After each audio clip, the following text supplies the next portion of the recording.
Bienvenue pour cette nouvelle leçon d'orthographe CM1 CM2 dans le cadre du travail sur les merveilles du monde. Il s'agit de la dictée 26, partie numéro 2. Les mots à prendre s'affichent. Voie, piéton, particularité, cintre, voiture, train, vieux, partie.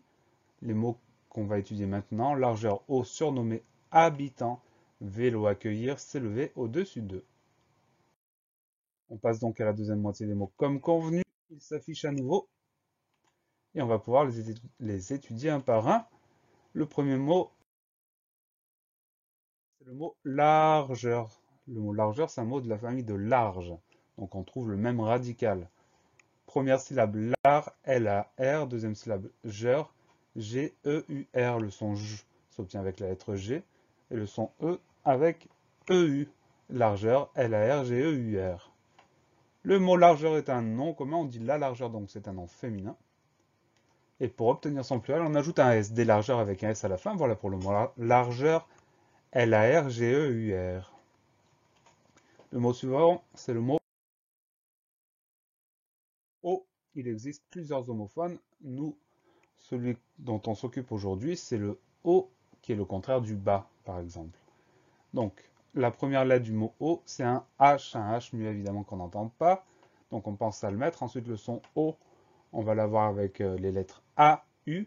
Et enfin, à la fin de O, on a un T muet. Le T, on va le retrouver dans hauteur ou dans haute. Donc ça nous permet de nous en souvenir.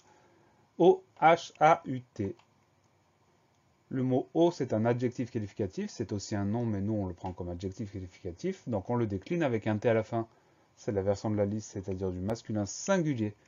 Masculin pluriel, on ajoute le S du pluriel, haut avec un S. Au féminin singulier, on va ajouter le E du féminin et on va entendre le T de la fin de haut, puisqu'on va dire haute.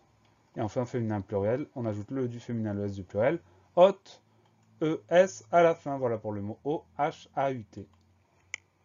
Le mot suivant, c'est le mot surnommé. C'est un mot qui est de la famille de nom. Le nom qu'on donne à quelqu'un, par exemple. Donc, on va retrouver le même radical. Première syllabe, c'est le préfixe sur, S-U-R. Ensuite, no, N-O. Ensuite, on pense bien à mettre les deux M de surnommer. Et on finit avec un E accent aigu. Il existe le verbe surnommer, mais le verbe surnommer s'écrit ER à l'infinitif. Nous, c'est E accent aigu, donc c'est l'adjectif surnommer. On pense surtout à mettre ces deux M au milieu de surnommer. Surnommer, S-U-R-N-O, 2 M, E accent aigu. Comme je vous l'ai indiqué, surnommer est un adjectif. On peut dire comment il est surnommé. On le décline avec E accent aigu, c'est le masculin singulier. Masculin pluriel ES avec le S du pluriel.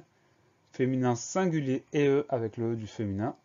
Féminin pluriel EES avec le E du féminin et le S du pluriel. Voilà pour le mot surnommé. S-U-R-N-O-M-M-E accent aigu. Le mot suivant, c'est le mot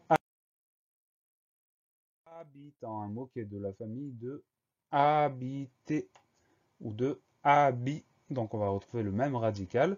Première syllabe A, il va y avoir un H muet et un A. Donc on pense à ce H muet au début de habitant. Syllabe suivante, bi, bi, dernière syllabe temps, t, an, t, le son en, c'est an, et à la fin on a une lettre muette, le t, mais ce t on le retrouve dans habitante, par exemple, donc ça nous permet de nous en souvenir. On pense surtout à ce h en début de mot et à ce t muet à la fin. Habitant, H-A-B-I-T-A-N-T. Le mot habitant est un nom commun, il existe aussi l'adjectif habitant, mais nous on le prend comme un nom. Donc c'est un nom masculin, mais pour lequel il existe un féminin. Donc on va tout décliner au masculin pluriel, on va dire des habitants avec un S après le T. Au féminin singulier, en ajoutant le E du féminin, ça nous donne une habitante. Féminin pluriel, des habitantes avec le E et le S. Le E du féminin, le S du pluriel, des habitantes à ES. Voilà pour le mot habitant, H-A-B-I-T-A-N-T. Le mot suivant, c'est le mot vélo, c'est un mot qu'on connaît bien généralement, qui n'a pas de piège. Première syllabe V, VE accent aigu. Deuxième syllabe LO, L-O. Vélo, VE accent aigu, L-O. Le mot vélo est un nom commun, on dit un vélo, donc c'est un nom masculin. Et pour le mettre au pluriel, on ajoute simplement un petit S, des vélos avec un S à la fin. Voilà pour le mot vélo, V-E accent aigu L-O. Le mot suivant, c'est le mot accueillir, un mot qu'on a déjà rencontré, qui est un petit peu compliqué. Donc on va revenir sur tous les points. On commence avec la lettre A tout simplement. Ensuite, on retrouve deux C pour le son K. Donc on fait attention à ces deux C. Ensuite, on a trois voyelles qui se suivent, le U, le I et le U, le E et le I. On fait attention à toutes les mettre et à ne pas les mélanger. Accueillir, on va trouver le son I qui va être écrit grâce au I 2L. Donc ça nous donne A, 2C, U, E, I, 2L. Et le suffixe, c'est IR à la fin du mot accueillir. Accueillir, A, 2C, U, E, I, 2L, IR. Le mot accueillir est un verbe. C'est un verbe en ir. Avec nous, on dit nous accueillons et non pas nous accueillissons. Donc c'est un verbe du troisième groupe. Deux exemples de conjugaison. J'accueille au présent, nous avons accueilli. Au passé composé, ce qui veut dire que le participe passé, c'est accueilli avec un i à la fin. Voilà pour le mot accueillir. A, 2C, U, E, I, 2L, IR. Le mot suivant, c'est le mot s'élever. En fait, ce n'est pas un seul mot, ce sont deux mots qui sont proches. On commence avec le pronom S apostrophe. Et le deuxième mot, c'est élever. Première lettre, E accent aigu pour le son E de élever. Ensuite, la syllabe le, LE, et la syllabe V, VER. Le son E de la fin du mot s'élever s'écrit ER parce que ce mot-là est un verbe. Donc on pense qu'il s'agit bien de deux mots, le S apostrophe et ensuite élever. Et on pense à mettre ER à la fin de lever puisque c'est un verbe. C'est lever S apostrophe, E accent aigu, LEVER.